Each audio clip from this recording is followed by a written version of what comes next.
어떤 사람들이 성전을 가리켜 그 아름다운 돌과 헌물로 꾸민 것을 말하며 예수께서 이르시되 너희 보는 이것들이 날이 이르면 돌 하나도 돌 위에 남지 않고 다 무너뜨려지리라.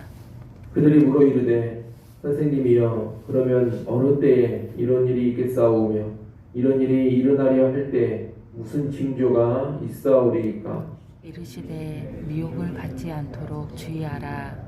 많은 사람이 내 이름으로 와서 이르되 내가 그라하며 때가 가까이 왔다 하겠으나 그들을 따르지 말라.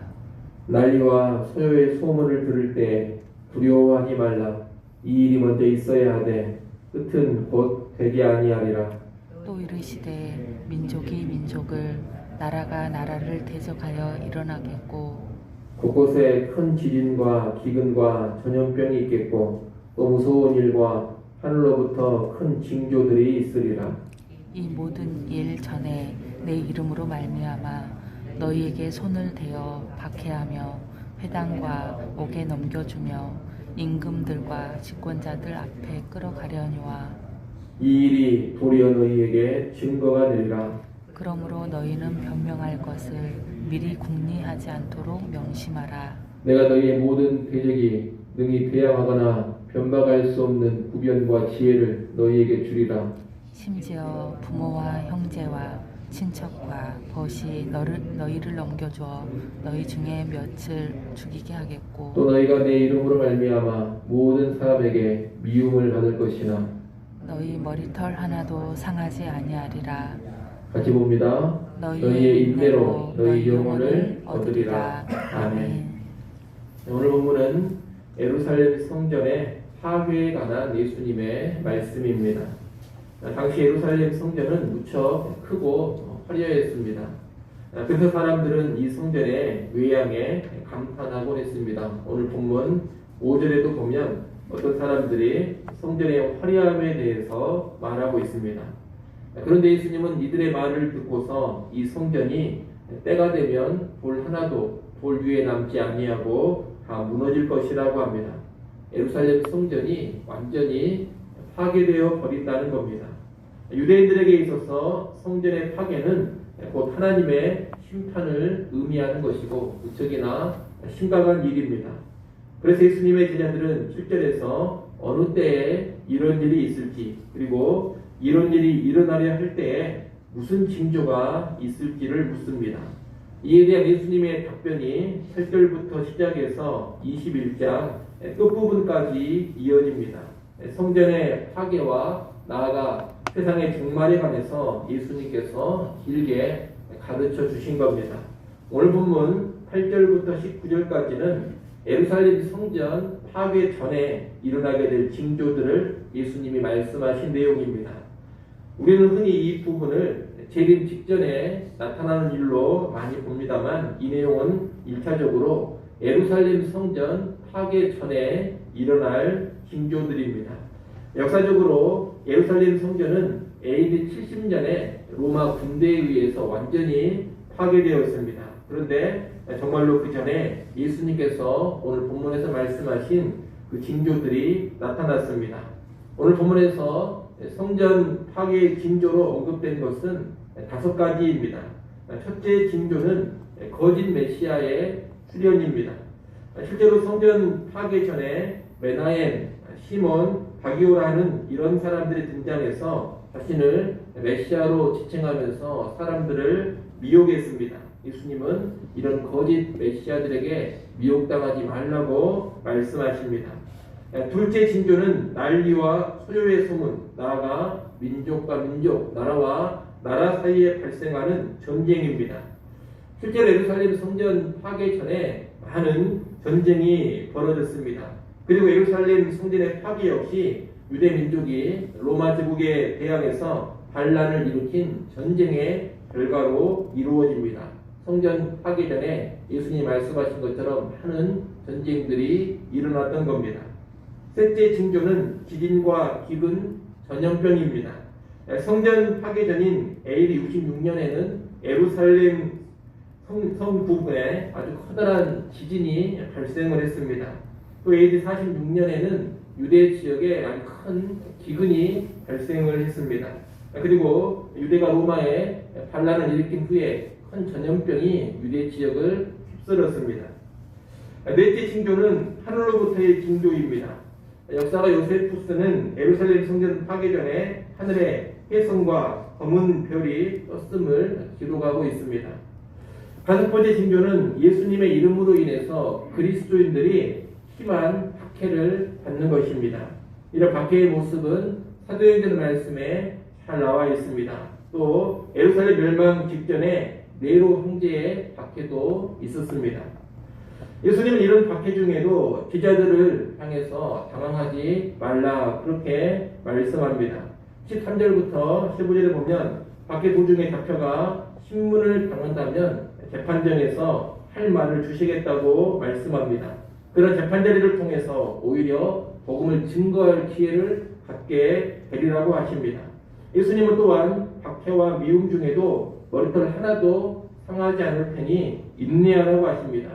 18절, 19절 말씀을 여러분이 한번 읽어보십시오. 18절, 19절 말씀 읽습니다. 너희 머리털 하나도 상하지 아니하리라. 너희의 인내로 너희 영혼을 얻으리라. 아멘. 이 말씀에서 우리가 오해하면 안 됩니다. 머리털 하나도 상하지 아니하리라라는 것은 육체의 손상을 전혀 입지 않는다 이런 뜻이 아닙니다. 박해가 있어도 몸 하나 상하지 않는다 이런 뜻이 아니라 우리 영혼의 안전을 든든히 보장받는다는 뜻입니다.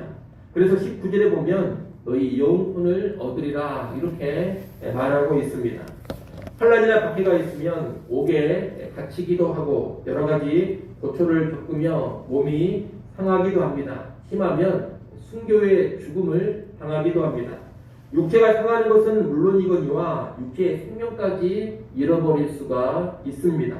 하지만 그런 가운데서도 너희 영혼의 구원은 든든히 보장이 된다는 것입니다. 세상에서는 버림받는 것 같지만 영혼의 구원과 영광이 확실히 보장되기에 인내하거라. 예수님이 이렇게 말씀하시는 겁니다. 이처럼 예수님께서는 예루살렘 성전 파괴 전에 있을 5가지 징조를 말씀하시면서 어떻게 대처해야 하는지를 제자들에게 가르치셨습니다. 우리는 예수님의 이 말씀을 통해서 2가지를 배워야 되겠습니다. 첫째는 외적인 화려함과 거대함에 빠져서 본질을 잃어버려서는 안 된다는 겁니다. 예루살렘 성전은 무척 크고 화려했습니다. 하지만 그 안에서 온갖 죄악이 자행되고 있었고 종교 지도자들은 심하게 부패했습니다. 그래서 결국 심판을 받아서 무너지는 그런 운명으로 가버린 겁니다. 우리의 신앙과 우리의 교회가 그런 전철을 밟지 않도록 주의해야 할 것입니다. 거대함을 추구할 것이 아닙니다. 우리는 거대함보다는 거룩함을 추구해야 합니다. 그리고 화려함보다는 내실을 추구해야 합니다. 그럴듯한 외양과 활동에 빠지기보다는 진정한 영적인 생명이 있고 참된 경건이 우리에게 있는지를 늘 점검해야 합니다. 그렇게 하지 않으면 우리 역시 거대함 가운데 무너져 버릴 수 있고 화려함 가운데 올라게 버릴 수가 있는 것입니다. 대단한 외적 활동 가운데 생명력이 없어서 죽어버릴 수 있다는 것을 늘 기억하면서 우리를 근신하여 살펴야 한다는 겁니다. 예루살렘 성전의 멸망을 보면서 그런 모습을 주의하시고 신앙의 본질, 복음의 정신을 굳건하게 붙잡는 우리가 될 수 있기를 바랍니다. 둘째로 종말 앞에 깨어 있어야 한다는 겁니다. 예수님은 예루살렘 성전 파괴를 앞두고 징조를 알려주셨습니다. 깨어 있으라고 징조들을 알려주신 겁니다. 소두에 말씀드린 것처럼 예수님이 말씀하신 이 징조들은 1차적으로 예수님의 재림이 아닌 예루살렘 성전 파괴와 연관된 징조들입니다.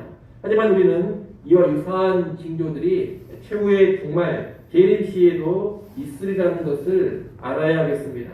이런 징조 현상들은 멸망 전, 종말 전에 공통된 특징인 것입니다.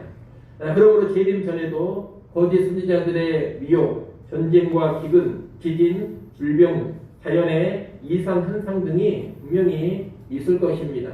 그리고 예수님을 믿기 때문에 당하는 환난과 핍박도 있을 것입니다.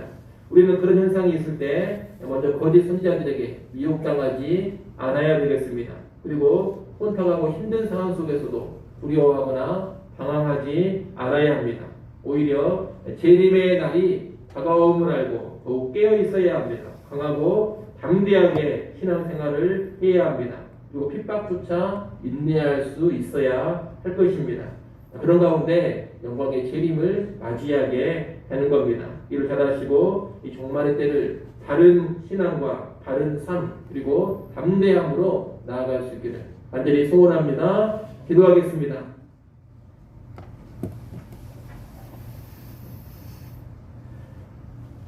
하나님 아버지, 예루살렘 성전 멸망에 관한 말씀을 우리가 보았습니다. 화려함과 거대함에 빠져서 본질을 잃어버리지 않도록 늘 근신하여 깨어있게 하여 주시옵소서. 우리 개인의 신앙 그리고 우리 교회의 모습이 외적인 모습에만 몰두하고 있는지 잘 돌아보게 하시고 외적인 것에 빠져버리지 않게 하시고 늘 신앙의 본질 붙잡고 복음의 본질 강하게 붙잡고 나아가는 우리 성도들 교회 되게 하여 주시옵소서. 또한 종말 앞에 철저하게 깨어있기를 간절히 바라고 원합니다. 종말에 여러 징조들이 나타날 때 두려워하지 않게 하시고 방황하지 않게 하시고 이런 징조들로 인하여 종말이 가까움을 깨달아서 더 근신하여 깨어있는 신앙의 삶 살아가게 하여 주시옵소서. 오늘 하루 살아갈 때에도 영적으로 잠들지 않게 하시고 깨어있기를 간절히 원합니다. 이 새벽 시간의 기도를 통해서도 우리가 더욱 근신하여 깨어있게 하여 주시옵소서. 이 시간 아래에는 기도의 제목 우리 하나님 들으시고 응답하여 주시기를 간절히 원합니다. 기도하는 시간을 통하여서 평안 누리게 하시고 성령으로 다시금 충만해지게 하여 주시옵소서. 예수님의 이름으로 기도드리옵나이다. 아멘.